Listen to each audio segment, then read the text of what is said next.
तो स्वागत करते हैं आप लोगों का आपके अपने ही चैनल नेक्स्ट न्यूटन एकेडमी में। आज हम 9th क्लास का एक चैप्टर कवर करेंगे जिसका नाम है वर्क एंड एनर्जी, है ना। तो आइए शुरू करते हैं। इससे पहले आपने एक चैप्टर पढ़ा था जिसका नाम था force and law of motion पढ़ा था। तो उसमें हमने फोर्स के बारे में कहते बातें करी थी और देखा था कि जो फोर्स होता है वो किस तरह से कहते अलग अलग बॉडीज़ पे लगता है और कैसे मोशन प्रोड्यूस होता है ना। आप उसी का थोड़ा एक्सटर्नल पार्ट है जिसमें हम बोलते वर्क के बारे में डिस्कस करेंगे, है ना। आइए तो कह रहे हैं कि वर्क के बारे में एक बार देख लेते हैं। तो अगर हम किसी बॉडी पर कोई बॉडी रखी है, उस पर अगर हम फोर्स अप्लाइड करते हैं, फोर्स लगाएंगे तो जो बॉडी होगी हो सकता है वो डिस्प्लेस हो भी या नहीं भी, है ना। डिपेंड करता है आप कितना अमाउंट में फोर्स लगा रहे हो या फोर्स का मैग्नीट्यूड कितना है ना। अगर मान लो कि आपने कहते एक बॉक्स है आपके घर में, है ना, आपको कहते उसको बॉक्स को सरकाना है, आपने इस पर धक्का मारा और बॉक्स सरक गया, तो इसका मतलब आपने काम किया है। तो उसी काम को हम वर्क कहते हैं। क्या कहते हैं? वर्क कहते हैं। वर्क की एक सिंपल सी डेफिनेशन है। अगर अपनी कहते डेली लाइफ में सीखोगे कि अगर आपने किसी बॉडी को फोर्स करा है और वो जो फोर्स है उस बॉडी को डिस्प्लेस कर दे या मोशन में ला दे, तो उस बॉडी को बोलेंगे हम वो बॉडी वर्क कर रही है या आपके द्वारा वर्क किया गया है, राइट है। तो एक बार डेफिनेशन देख लेते हैं। वो फोकस की वजह से हो रहा है, फोकस हो रहा है, कोई बात नहीं, तुमने बीच में रिकॉर्ड दिया। आइए तो देखते हैं फोर्स की वजह से।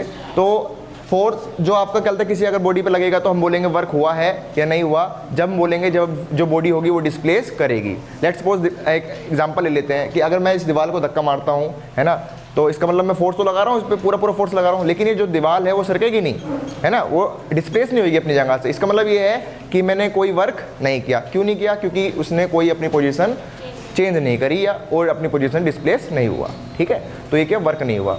वर्क आपका बहुत फैक्टर पे डिपेंड करता है कि आप फोर्स लगा रहे हो, मैग्नीट्यूड क्या है फोर्स का, और डिस्प्लेसमेंट, है ना। डिस्प्लेसमेंट बहुत ज़रूरी है। जितना डिस्प्लेसमेंट होगा उतना ही आपका फोर्स होगा, ठीक है। आइए तो बोले वर्क क्या है। Work is said to be done when a constant force applied on a body and move it, है ना, और displace the body, ठीक है। तो इसका मतलब ये है कि जो अभी बताया डेली लाइफ में आप सीख सकते हो कि अगर किसी बॉडी पे अगर फोर्स लगेगा वो डिस्प्लेस करेगी तो हम बोलेंगे वर्क हुआ है, अदरवाइज वर्क नहीं हुआ, है ना। अच्छा, अब फोर्स जो आपका वर्क है उसका एक बार फॉर्मूला देख लेते हैं। जो वर्क होता है वो आपका फोर्स इंटू डिस्प्लेसमेंट होता है, ठीक है, फोर्स इंटू डिस्प्लेसमेंट। हालांकि जब आप बड़ी क्लास में जाओगे तो आपको कहते हैं करेक्ट फॉर्मूला मिलेगा जो ये आपका है, ठीक है। ये आपका बड़ी क्लास का है, बट आपको नॉर्मली पढ़ना है फोर्स इंटू डिस्प्लेसमेंट होता है ना। एक्चुअल में फॉर्मूला क्या होता है? एक्चुअल में फॉर्मूला होता है कि F डॉट S, जो यहाँ पे डॉट है इसको बोलते हैं स्केलर प्रोडक्ट या डॉट प्रोडक्ट बोलते हैं ना। जब आप 11th क्लास में देखोगे तो F vector dot S vector, S बोले तो डिस्प्लेसमेंट है ना। तो जब इसको आप डॉट प्रोडक्ट को हटाओगे तो FS cos थीटा आता है। जो थीटा है वो क्या होता है बेटा? जो थीटा होता है वो होता है आपके F वेक्टर का और S वेक्टर का, मतलब डिस्प्लेसमेंट जो हो रही है उनके बीच का जो एंगल है उसको हम थीटा बोलते हैं, राइट है। तो ये आप बड़ी क्लास में सीखोगे, लेकिन आपको नॉर्मल जो अभी 9th में पढ़ना है वो पढ़ना है आपको F बराबर में W बराबर में FS नॉर्मल, है ना। आपको cos थीटा रिमूव कर देना है। इसका मतलब 1 मानना है। क्यों 1 मानना है? आपको 1 इसलिए मानना है क्योंकि आपका जो फोर्स होगा इसी डायरेक्शन में लगेगा और जो डिस्प्लेसमेंट होगा वो भी इसी डायरेक्शन में लगेगा, और जो दोनों के बीच में जो एंगल होगा वो 0 होगा। क्या होगा? 0 होगा। और जब अगर आपको नहीं पता, अभी आप छोटे हो, लेकिन cos 0, है ना, cos 0 की जो वैल्यू होती है 1 होती है। कितनी होती है? 1 होती है। और जब यहाँ पे आप 1 रखोगे इसकी जगह तो आपका सिर्फ W बराबर में FS ही दिखेगा, है ना। तो ये बहुत काम की चीज़ है। 9th में आपने ये पढ़ना है, और जब आप बड़ी क्लास में जाओगे तो आपको FS cos थीटा पढ़ना ही पड़ेगा, है ना। एक बार इसको कॉपी करें, बाकी हम चलते आगे। तो अब आगे बात करते हैं जो आपका वर्क है। वो अब देखें हम जो वर्क है आपकी कौन सी क्वांटिटी है और इसकी SI यूनिट क्या होती है ना।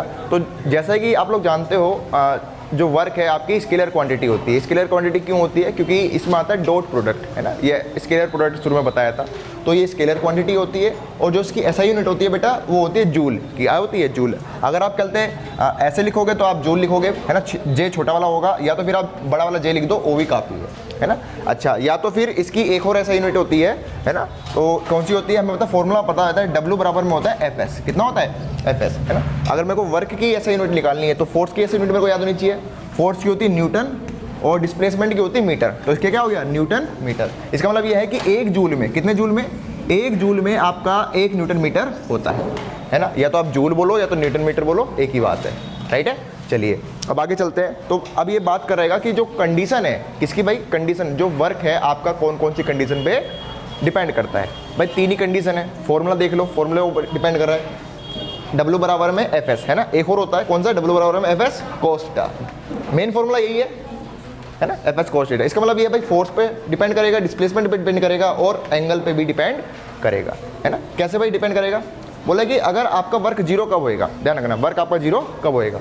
वर्क आपका जीरो जब होगा, या तो हो सकता है भाई फोर्स आपका जीरो हो, कितना हो, जैसे मान लो आप एक बॉक्स पड़ा हुआ है और आप धक्का ही नहीं मार रहे, फोर्स ही नहीं लगा रहे, तो आप बोले वर्क हो गया, क्या हो गया, वर्क हो गया। तो वर्क होएगा, नहीं होगा, है ना। तो वर्क कितना हो गया, जीरो हो गया। या तो फिर हो सकता है भैया बॉक्स आपकी औकात से ज़्यादा भारी है ना, और आप लेकिन आप धक्का मारे जा रहे हो, वो बॉक्स नहीं सरकेगा या कोई बॉडी नहीं सरकेगी, तो इसका मतलब डिस्प्लेसमेंट कितनी है, जीरो।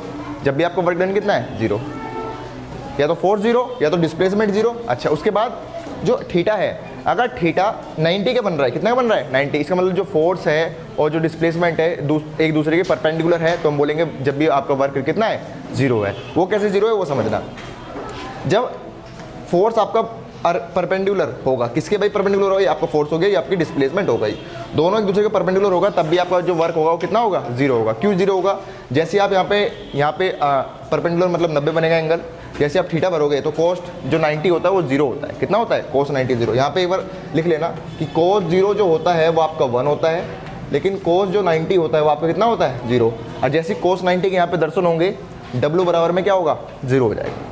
3 कंडीशन है वर्क जीरो कब होगा, या फैक्टर कह सकते हो आप कि जो वर्क है वो किस किस चीज़ों पे डिपेंड करता है, फोर्स पे करता है, डिस्प्लेसमेंट पे करता है, और दोनों के बीच में एंगल कितना है उस पर करता है ना। लेकिन आपकी क्लास में ये वाला सीन होता ही नहीं है ना, ये तो बड़ी क्लास का है। आपके जो क्लास में होगा सिर्फ जो एंगल बनेगा वो जीरो बनेगा, आपकी पूरी गाड़ी इसी पे चलेगी, है ना।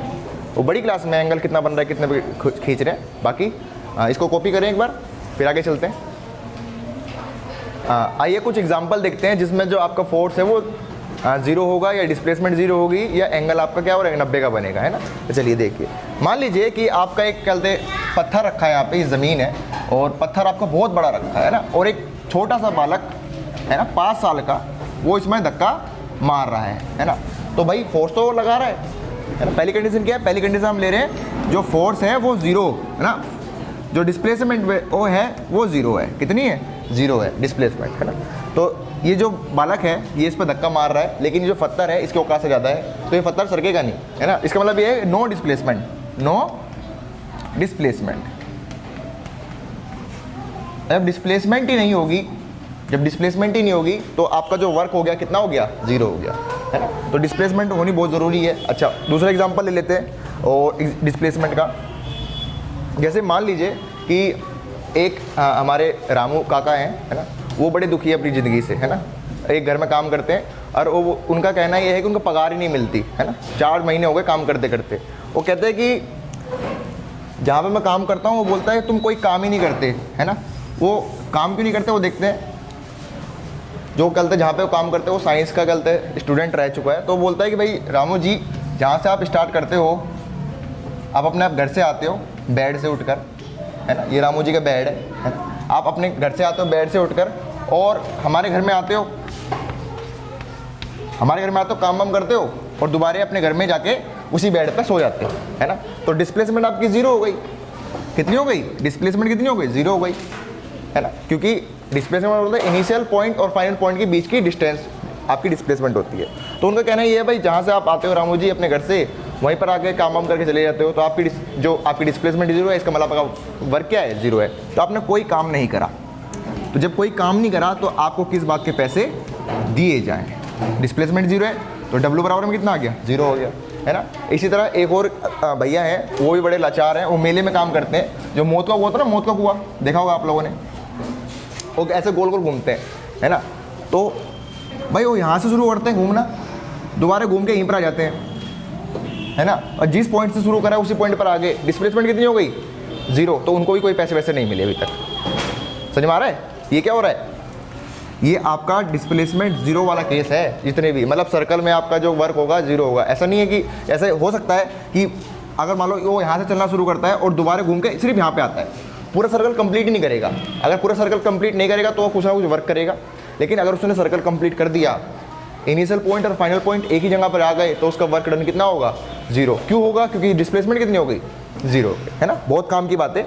अच्छा और देख लेते हैं, आपने कल एक एग्जांपल लेते हैं। अब जो एंगल है दोनों के बीच में वो कितना बन रहा है, 90 का बन रहा है ना। जो थीटा है वो कितने बन रहा है, 90 का बन रहा है, 90 डिग्री का। इसका मतलब ये है कि जो फोर्स है वो परपेंडिकुलर है किसके भाई, डिस्प्लेसमेंट के। एक पुली जो अपना बस हो, जहाँ पे बस स्टैंड होता है, रेलवे स्टेशन होता है, वहाँ पे आपको पता है कुली वुली काम करते हैं। तो अगर कोई भी सामान लेके आता है तो कुली ना अपना फटाक से सामान लेके अपने सिर पे रख लेते हैं, रख लेते हैं और सिर पे ऐसे उठाते हैं। कैसे उठाते हैं, इसका मतलब है जो फोर्स है वो ऊपर लगाते हैं, उठाने के लिए फोर्स तो ऊपर लगाएंगे, लेकिन वो चलते कहाँ हैं, सीधा पीछे पीछे चलेंगे।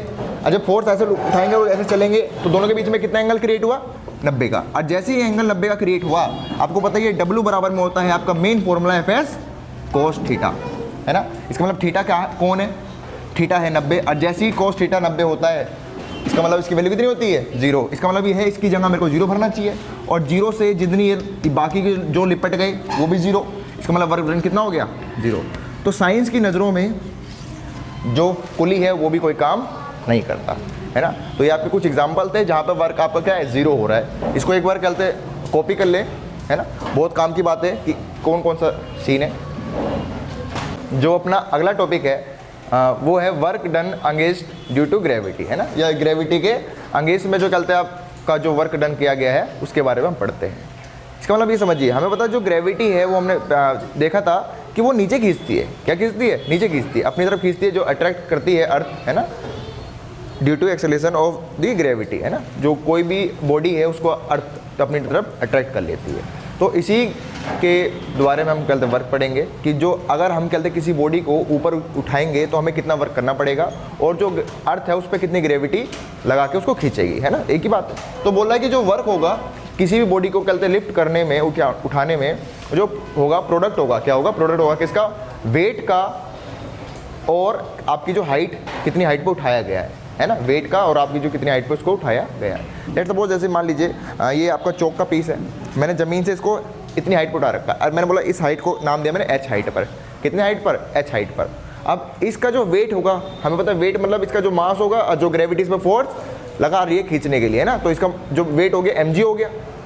वेट कितना हो गया, mg, और जो हाइट है इसकी क्या है, h, है ना। तो वर्क कितना होगा आप समझते हैं। हमें पता भाई जो वर्क का मेन फॉर्मूला होता है वो होता है W बराबर में FS, है ना। यहाँ पे हम cos थीटा को 1 मान रहे हैं, तो W बराबर FS, और F जो होता है मतलब फोर्स होता है, याद है। अब किसी बॉडी पे फोर्स कितना लगाया गया है वही आपका वेट होता है, याद है। ग्रेविटी जब चलते खींचती है उसको, तो हो गया आपका mg, कितना हो गया mg। लेकिन s कहाँ से लाऊं, s ऐसे समझो ये आपकी ज़मीन थी, है ना, आपने एक बॉक्स को h हाइट तक उठा लिया, तो इस पर भाई ग्रेविटी लगेगी, खींचेगी, लेकिन इसका मास कितना है, m है।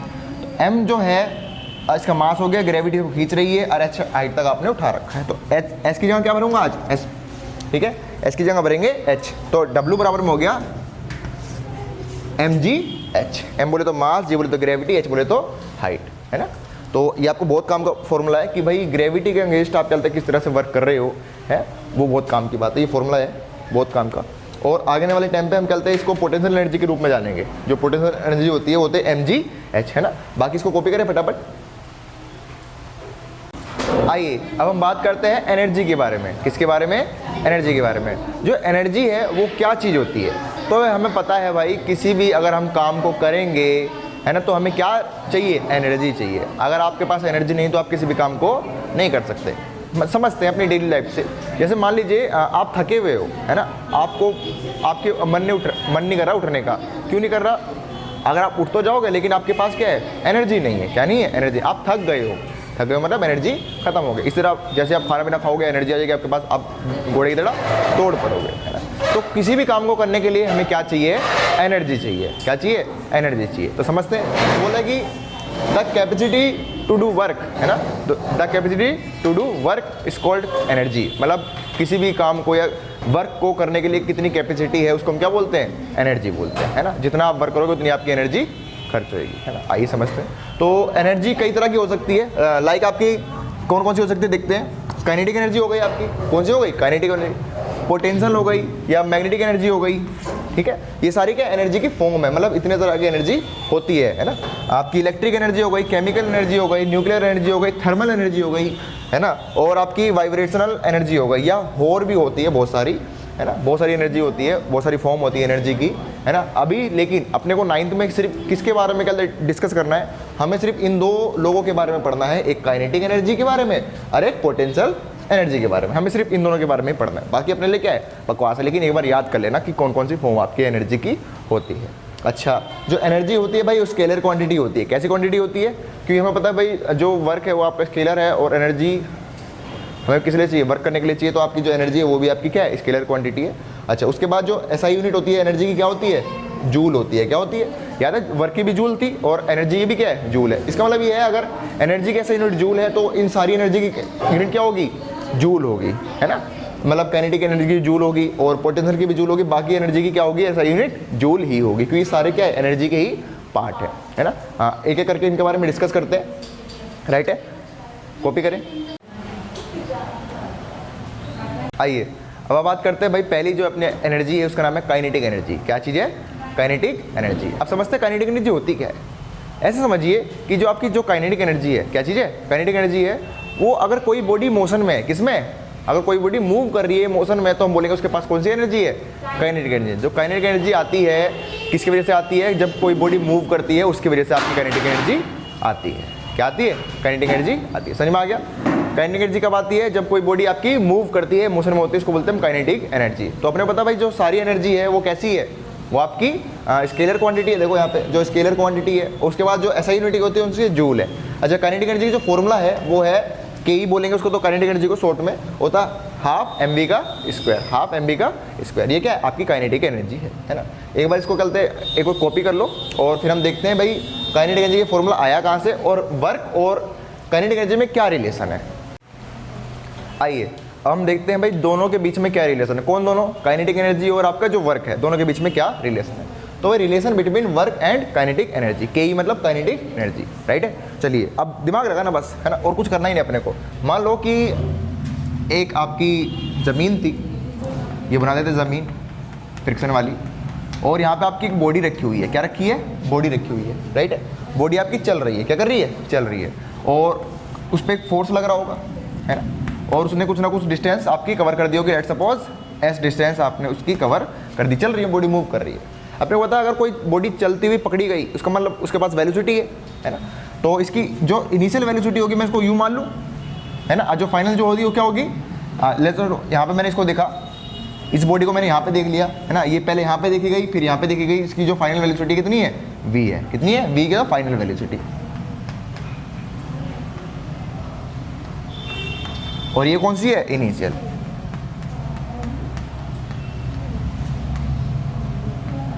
राइट है।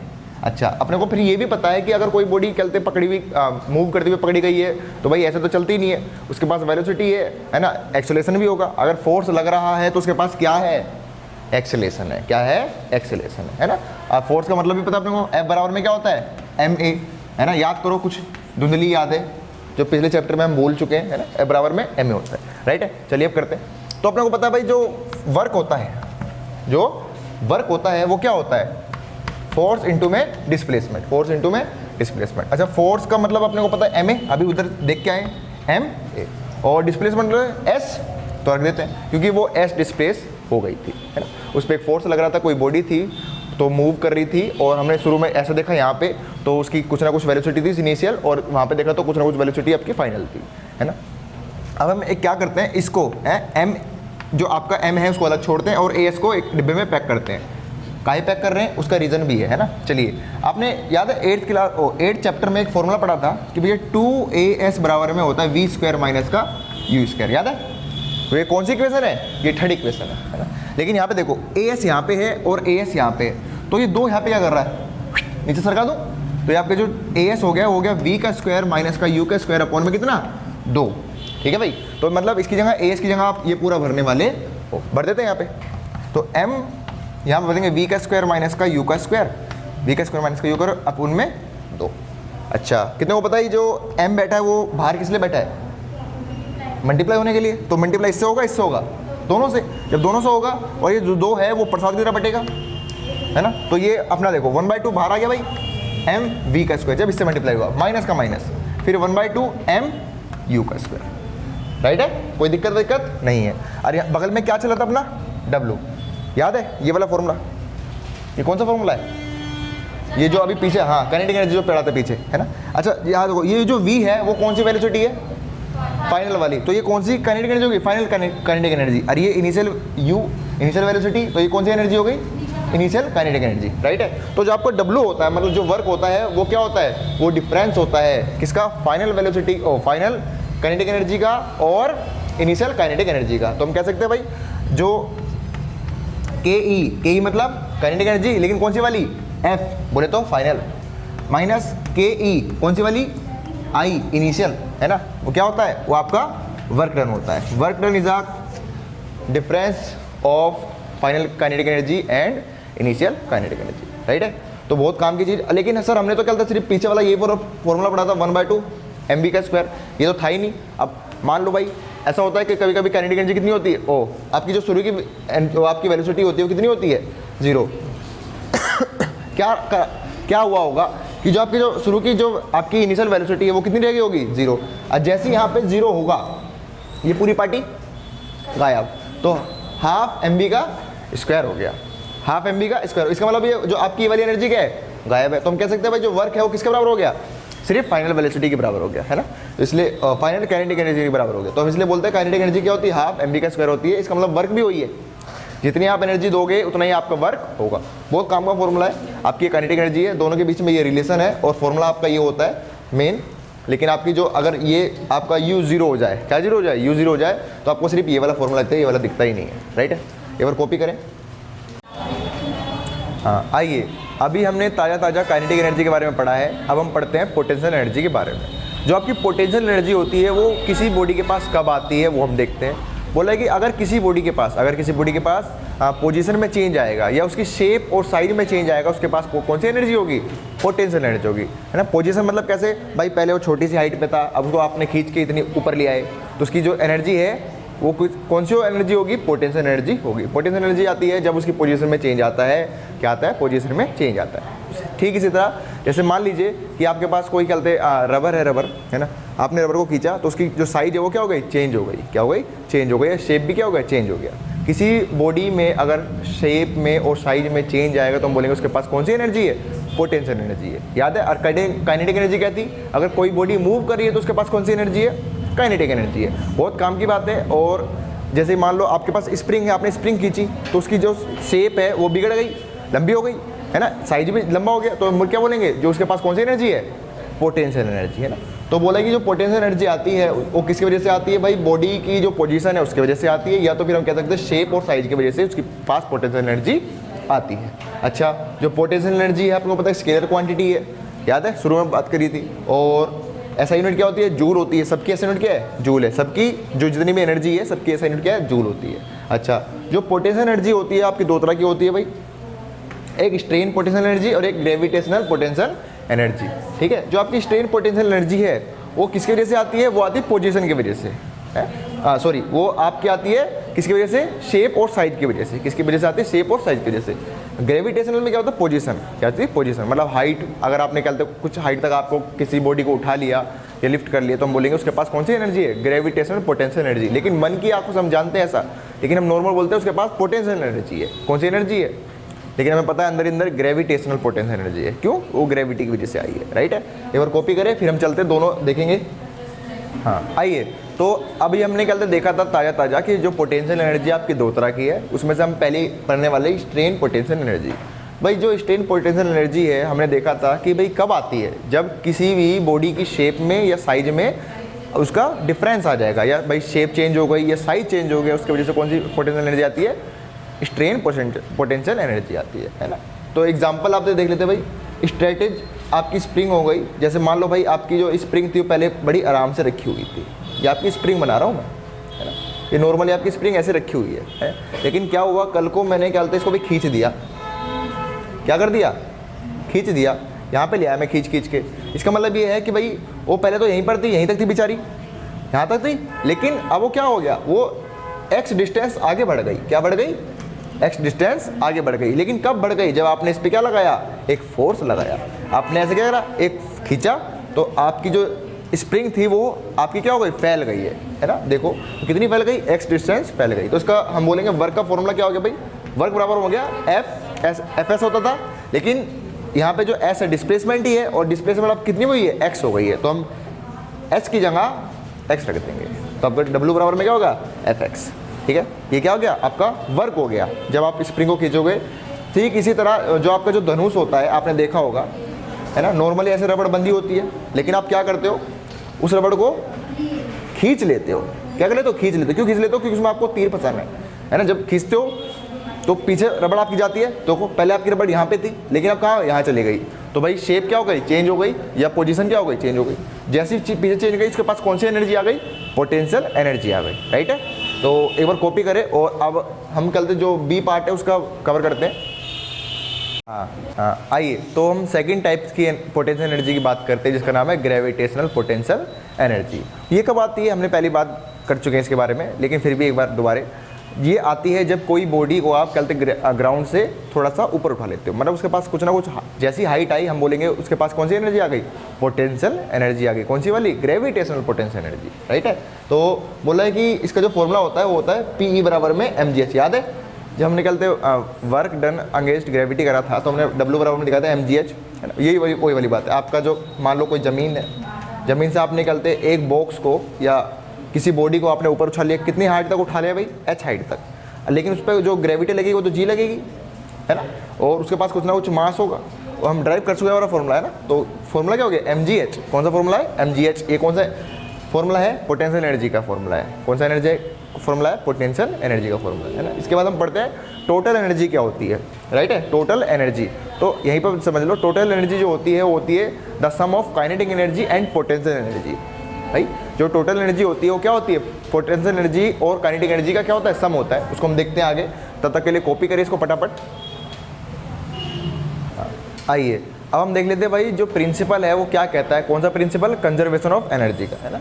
तो बोल रहा है कि जो टोटल एनर्जी होती है आपकी कंजर्व होती है। क्या होती है, कंजर्व होती है। जो टोटल एनर्जी वो क्या है, अभी हमने देखा था, जो टोटल एनर्जी होती है वो सम होता है पोटेंशियल एनर्जी का और काइनेटिक एनर्जी का। क्या होता है, सम होता है पोटेंशियल और काइनेटिक एनर्जी का। तो टोटल एनर्जी होती है वो पोटेंशियल और काइनेटिक एनर्जी सम होता है, और ये क्या होती है, कॉन्स्टेंट होती है। क्या होती है, कॉन्स्टेंट। समझिए कैसे कॉन्स्टेंट होती है। इसका मतलब ये है कि अगर काइनेटिक बढ़ेगी तो पोटेंशियल घटेगी, अगर पोटेंशियल बढ़ेगी तो काइनेटिक घटेगी। लेट्स सपोज समझते हैं, जैसे मान लीजिए मैंने कहते इस चौक को कहते h हाइट पर उठा रखा है। कितनी हाइट पर उठा रखा है, h हाइट पर, लेकिन अब मैंने अभी इसको रोक रखा है, तो इसके पास कौन सी एनर्जी है, काइनेटिक है या पोटेंशियल है, पोटेंशियल, है ना। जो काइनेटिक होती है जब आती है जब कोई चीज़ चलती है, तो ये मूव नहीं कर रही, समय रुकी पड़ी है, तो इसके पास काइनेटिक कितनी है, काइनेटिक 0 है, लेकिन पोटेंशियल पूरी है। क्यों, पूरे h हाइट पर उठा रखा है। और जैसे ही मैं इसको छोड़ूंगा, अभी धीरे धीरे नीचे जाएगी, मूव करेगी, हालांकि आपको दिखेगा नहीं, छोड़ते ही नीचे भग जाएगी, लेकिन अगर समझ लो स्लो मोशन में दिखा रहा हूँ आपको, कैमरे में रिकॉर्ड करके, ये धीरे धीरे नीचे आ रही है। जब ये धीरे धीरे नीचे जाएगी तो इसका मतलब इसकी हाइट घट रही है, और हाइट घट रही है तो पोटेंशियल एनर्जी घट रही है, लेकिन ये मूव करने लग गई तो काइनेटिक एनर्जी क्या हो रही है, बढ़ रही है। पोटेंशियल घट रही है, काइनेटिक बढ़ रही है। समझ में आ रहा है, पोटेंशियल घट रही है, काइनेटिक बढ़ रही है। समझ में आ गया। तो इसका मतलब ये है कि अगर भाई पोटेंशियल घटेगी तो काइनेटिक बढ़ेगी, और काइनेटिक घटेगी तो पोटेंशियल बढ़ेगी, लेकिन दोनों का जो सम होगा वो आपका कांस्टेंट होगा, उसको बोलते हैं टोटल एनर्जी, है ना। एक और लॉ है कंजर्वेशन ऑफ एनर्जी का, वो क्या कहता है भाई किसी भी बॉडी का या सिस्टम का जो एनर्जी होती है वो आपकी रिमेनिंग सेम होती है, मतलब हमेशा सेम होती है, सेम।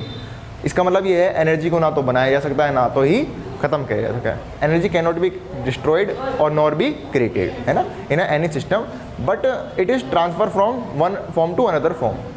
ऐसा नहीं में इसका मतलब ये है कि भाई जो एनर्जी होती है एक फॉर्म से दूसरे फॉर्म में आप कन्वर्ट कर सकते हो, ट्रांसफर कर सकते हो, लेकिन उसको खत्म या बना नहीं सकते। समझते एग्जाम्पल से, जैसे मान लो आपके घर में बूफर वूफर होते होंगे बजाने वाले, है ना, तो आप उसको कौन सी एनर्जी देते हो, इलेक्ट्रिक एनर्जी देते हो। कौन सी एनर्जी देते हो, इलेक्ट्रिक एनर्जी। अब जो इलेक्ट्रिक एनर्जी है उसके अंदर जाती है और गाने बजते दुम दुम दुम करके, तब गाने कैसी फॉर्म में, रोशनी की फॉर्म में तो निकलते ही नहीं है, साउंड की फॉर्म में निकलते हैं, तो वहाँ पे कौन सी एनर्जी है, साउंड एनर्जी। तो मतलब इलेक्ट्रिक एनर्जी साउंड एनर्जी में कन्वर्ट हो गई, बदल गई है ना।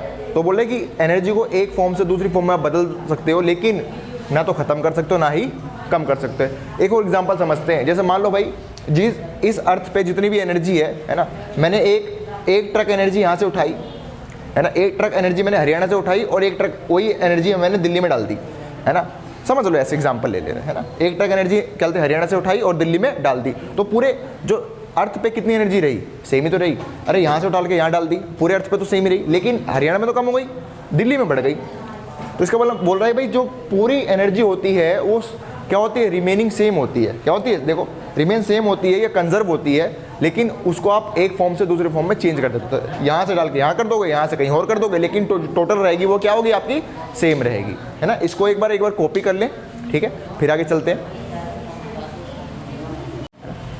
आइए अब हम अपने चैप्टर की समाप्ति की तरफ बढ़ते हुए जा रहे हैं, और बाकी 20% चैप्टर रह गया। एक ये टॉपिक है, इसका एक छोटा सा टॉपिक है। तो आपका जो अगला टॉपिक है उसका नाम है पावर, है ना। पावर क्या होती है समझना। पावर का मतलब होता है भाई जो आप वर्क कर रहे हो, क्या कर रहे हो, जो आप वर्क कर रहे हो किस रेट से कर रहे हो, किस रेट से कर रहे हो, उसको बोलते हैं पावर। तो पावर की अगर डेफिनेशन देखी जाए तो पावर की डेफिनेशन है the rate of during work is called power. जब भी याद रखना, याद है मैंने कई बार बताया, जब रेट आता है, रेट का नाम सुनते ही कान खड़े होने चाहिए, नीचे कौन आएगा, टी आएगा, याद है। तो पावर का मतलब है, पावर का मतलब है भाई आंख बंद करके नीचे लिख दो टाइम, टी बोले तो टाइम, याद रहे, है ना। अच्छा अगर नीचे टाइम आएगा तो ऊपर भाई किसकी बात हो रही है, वर्क की, तो ऊपर क्या हो गया, वर्क, क्या हो गया भाई, वर्क। तो पावर जो होती है भाई किस रेट से आपका वर्क हो रहा है उसको बोलते हैं पावर, याद है। इसकी एसआई यूनिट की बात कर लेते हैं। एसआई यूनिट क्या होती है, वर्क की क्या होती है, जूल, याद करो, जूल, है ना। और टाइम की क्या होती है, सेकंड, तो जूल पर सेकंड इसकी एसआई यूनिट होती है। या तो फिर एक और यूनिट है इसकी, उसको भी एसआई यूनिट बोलते हैं, वाट, क्या बोलते हैं, वाट। वाट आपकी एसआई यूनिट होती है, ठीक है। और जूल पर सेकंड भी आप कह सकते हो, मतलब एक वाट में 1 जूल पर सेकंड होता है, राइट है भाई। अच्छा ये समझ लेना। और आगे चलते हैं, इसमें देखते हैं जो आपके घरों में जो मीटर वीटर लगे होते हैं, जो बिजली का बिल आता है ना, लास्ट टॉपिक है, बड़ा ही इंपॉर्टेंट है। जो बिजली का बिल आता है उसमें जो वाट का यूज़ होता है वो कैसे करते हैं, कमर्शियली यूनिट बोलते हैं जिसको, क्या बोलते हैं, कमर्शियली यूनिट, याद है। आपने देखा होगा भाई जैसे आप बल्ब लाते हो तो कोई भी सामान लाओगे तो उस पर लिखा होगा 20 बाट, 30 बाट या 100 बाट का बल्ब देखा है, 100 बाट का बल्ब होता है, 10 बाट का भी बल्ब होता है, 0 बाट का भी बल्ब होता है। हालांकि 0 बाट का कुछ नहीं होता, कहने वाली बात है ना, वो एनर्जी लेता ही लेता है, लेकिन नाम के लिए बोल देते हैं कि मतलब इतनी एनर्जी लेगा ना के बराबर, तो बोलते भाई 0 ही है, लेकिन 0 होता नहीं। इसी तरह जो 100 वाट का बल्ब है उसका मतलब क्या है ना, वो हम देखेंगे आगे वाले टाइम पर। आपका बिल किस तरह से आता है बिजली का वो भी हम देखेंगे, तब तक इसको कॉपी करें, है ना। और आगे चलते हैं अगले टॉपिक पे। आइए तो लास्ट टॉपिक है आपका, और इसको हंसते हंसते अलविदा करते हैं, आपका फिर चैप्टर फिनिश है। तो आपका जो अगला टॉपिक है वो कमर्शियल यूनिट ऑफ इलेक्ट्रिसिटी या इलेक्ट्रिक एनर्जी, है ना भाई, इलेक्ट्रिक एनर्जी। तो इसका मतलब ये है कि भाई जो घरों में जो एनर्जी यूज़ करी जाती है, आपने देखा होगा भाई कि वहाँ पे बोलते भाई क्या रेट चल रहा है यूनिट का, या बोलते 8 रुपये यूनिट चल रहा है। इसका मतलब एक यूनिट के 8 रुपये लेंगे अपन लोग, है ना, या 10 रुपये यूनिट चल रहा है, कहीं कहीं 7 भी होता है ना। तो किराएदार से जाके पूछो, ऐसे होता है ना। तो घरों में देते हो आप 8 रुपये यूनिट, 7 रुपये यूनिट, ऐसे चलता रहता है। तो क्या मतलब है उसका वो देखते हैं। तो बोल रहा है कि जो भाई जो इलेक्ट्रिक जो कमर्शियल यूनिट होती है, कमर्शियल मतलब बड़े पैमाने पे जो हम कहते हैं जिससे हम पैसा कमाते हैं, क्या कमाते हैं, पैसा, उसको बोलते हैं कमर्शियल, है ना। तो इसकी जो यूनिट होती है उसकी होती है किलोवाट आवर, क्या होती है, किलोवाट आवर, मतलब किलोवाट आवर, समझ में आ गया। इसको बोलते हैं commercial unit of electric energy. Commercial unit of electric energy होती है किलोवाट आवर, है ना। अच्छी है। और देख लेते हैं भाई, आपने को पता है जो पावर था, पावर बराबर में होता है W/T। W बोले तो वर्क, T बोले तो टाइम, है ना।